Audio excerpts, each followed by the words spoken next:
अब निर्देशांक ज्यामिति से हमको प्रश्न दिया गया है, y अक्ष पर एक ऐसा बिंदु ज्ञात कीजिए जो बिंदुओं A 6, 5 जिसके निर्देशांक है और बिंदु B जिसके निर्देशांक है -4 और 3 से समदूरस्थ हो, मतलब समान दूरी पर हो ये दोनों बिंदुओं से, है ना।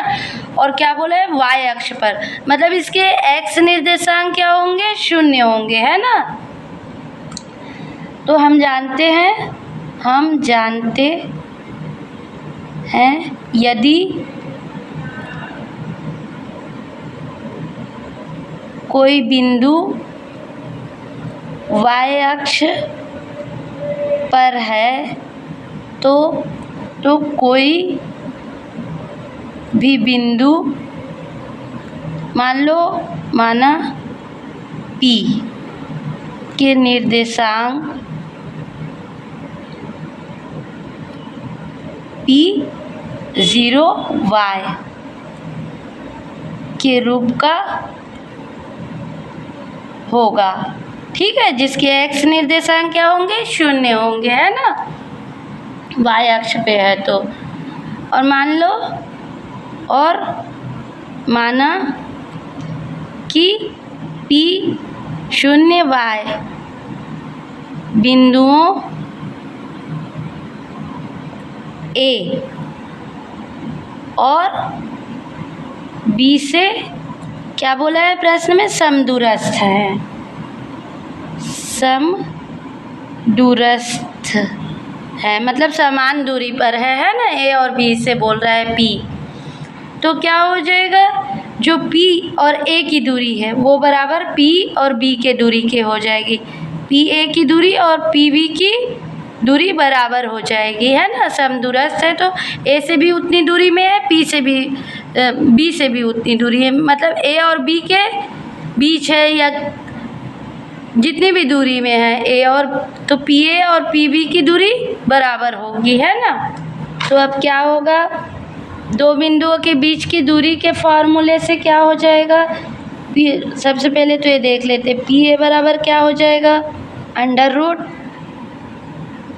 P के निर्देशांक क्या है यहाँ पर, 0 और y, है ना, और A के निर्देशांक क्या है, A के निर्देशांक है हमारे पास 6 और 5, ठीक है। तो यहाँ से दो बिंदुओं के बीच की दूरी का फार्मूला लगा देंगे तो क्या होता है, x2 ऋण x1 का वर्ग और धन y2 ऋण y1 का वर्ग होता है ना।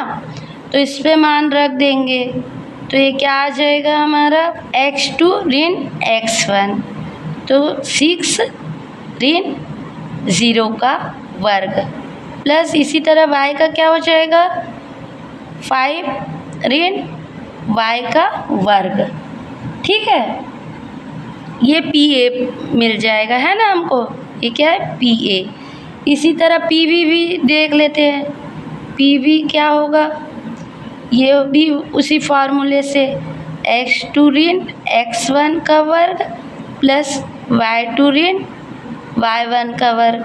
यहाँ पर P क्या है, P बिंदु है हमारा -4 और 3, ठीक है। तो यहाँ पर से क्या आ जाएगा हमारा,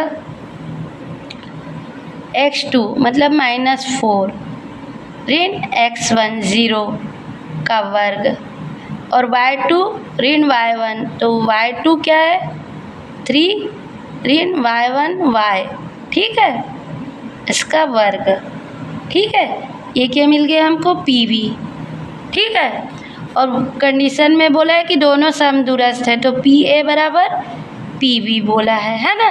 तो PA बराबर रख देंगे और PB बराबर रख देंगे मान।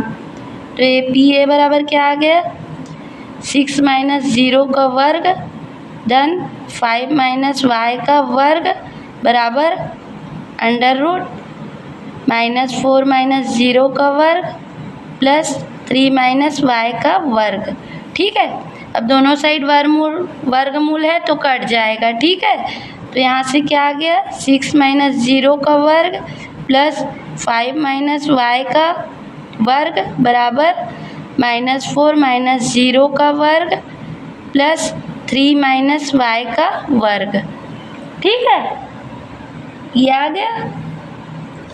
अब इसको हम खोल के लिख सकते हैं, ब्रैकेट a माइनस बी का वर्ग, सूत्र लगा दिए है ना।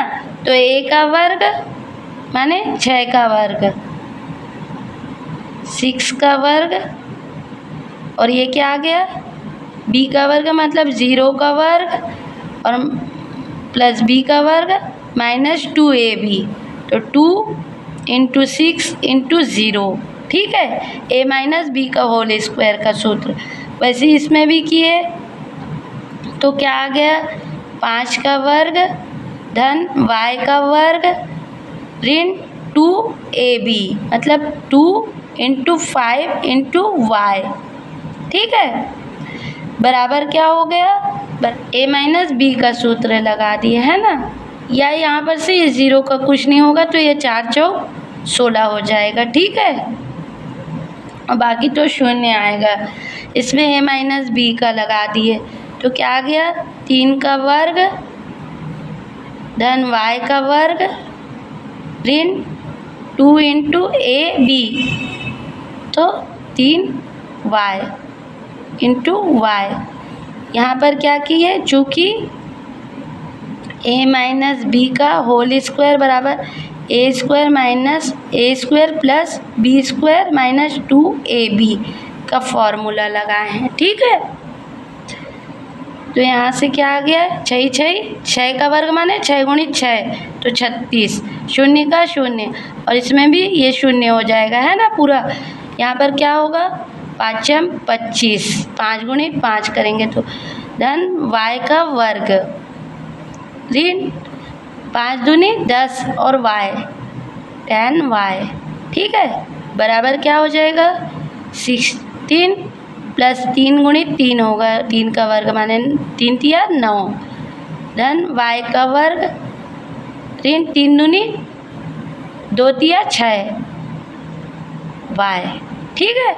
अब ये क्या आ गया, 36 और 25 को जोड़ लिए तो ये क्या आ गया, 6 5 11 का 1 हाथ का लाए 1, 3 और 3 6 हो गया, ठीक है। 61 plus Y square minus 10y बराबर क्या हो गई है, 16 और 9 25 plus Y square minus 6y।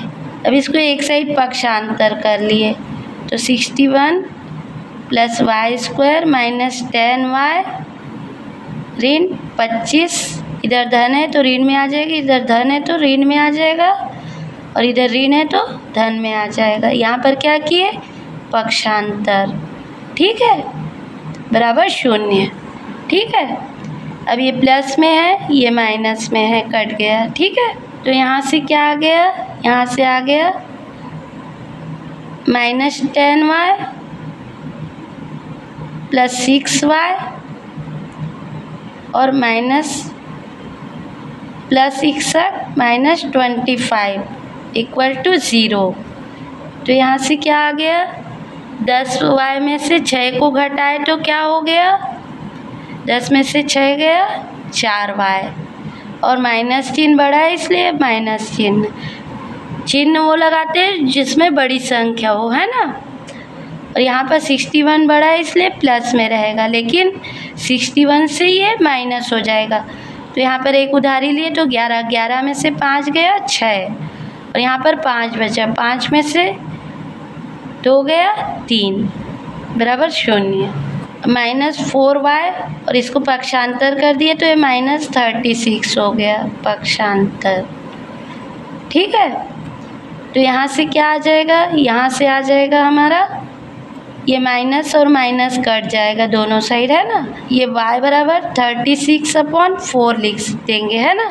तो 4 एकम 4, 4 निया 36, तो ये क्या आ जाएगा, यहाँ से y बराबर 9। तो अभीष्ट बिंदु हमको क्या प्राप्त हो गया, अतः अभीष्ट बिंदु y अक्ष पर 9 है ना, मतलब इसके निर्देशांक 0 9 है, और यही क्या है हमारा आंसर। ठीक है, तो अभिष्ट बिंदु हमको y अक्ष पर क्या प्राप्त होगा, 0 और 9। ठीक है, और यही आंसर है।